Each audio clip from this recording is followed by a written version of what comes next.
I now give the floor to the distinguished representative of Vietnam.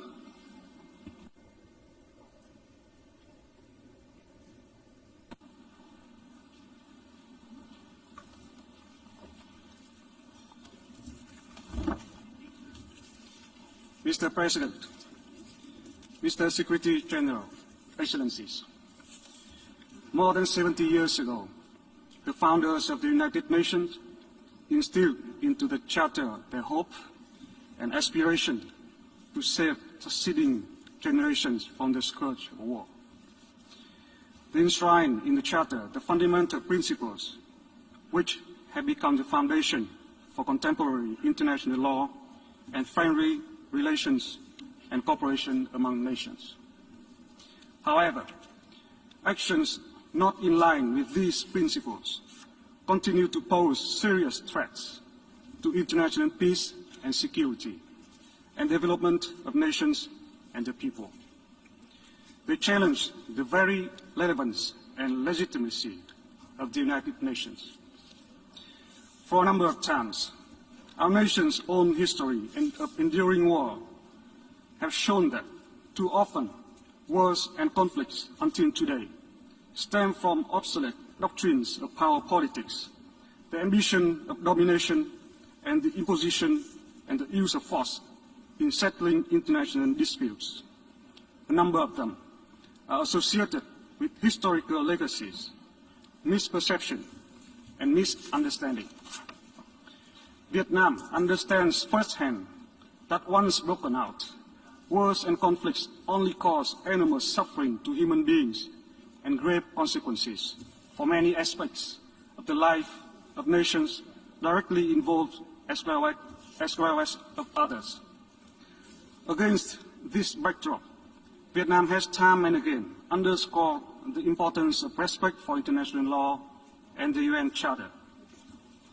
All international disputes should be resolved by peaceful means based on the fundamental principles of international law and the United Nations Charter. These include the principles of sovereignty equality, respect for the political independence and territorial integrity of states, non-interference in internal affairs of states, and refrainment from the threat or use of force. All states, large and small, must adhere to these fundamental principles. Vietnam, therefore, has been extremely concerned over the ongoing armed conflict in Ukraine, a sovereign member state of the United Nations. Vietnam and other ASEAN member states issued a statement on this matter on the 26th February 2022. It is imperative now to exercise utmost restraint and immediate cease the use of force to avoid further casualties and losses, especially those of civilians.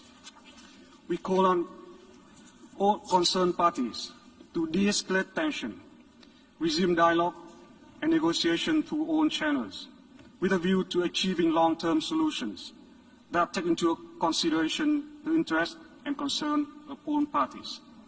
In accordance with international law, in particular, the respect for sovereignty and territorial integrity of states. Such a solution will put an end to the ongoing sufferings and make major contribution to peace, security, and development in Europe and the world at large. In this regard, we take note of the meeting between the delegations of Ukraine and the Russian Federation yesterday, and look forward to continued engagement by relevant parties and early results from the negotiations. At the same time, it is of critical importance to safeguard the safety, security of the people and indispensable civilian infrastructure in line with international humanitarian law. To create a favorable environment for such objectives, we call on the international communities, countries in and beyond the region to continue their support for and facilitation of dialogue among parties. We encourage greater efforts to scale up humanitarian assistance for civilians and command operations by the UN and other partners in the last few days to assist people on the ground, including refugees. It is also essential to ensure safety and security for all foreign nationals living in Ukraine, including Vietnamese nationals, as well as the facilitation of their evacuation. I thank you.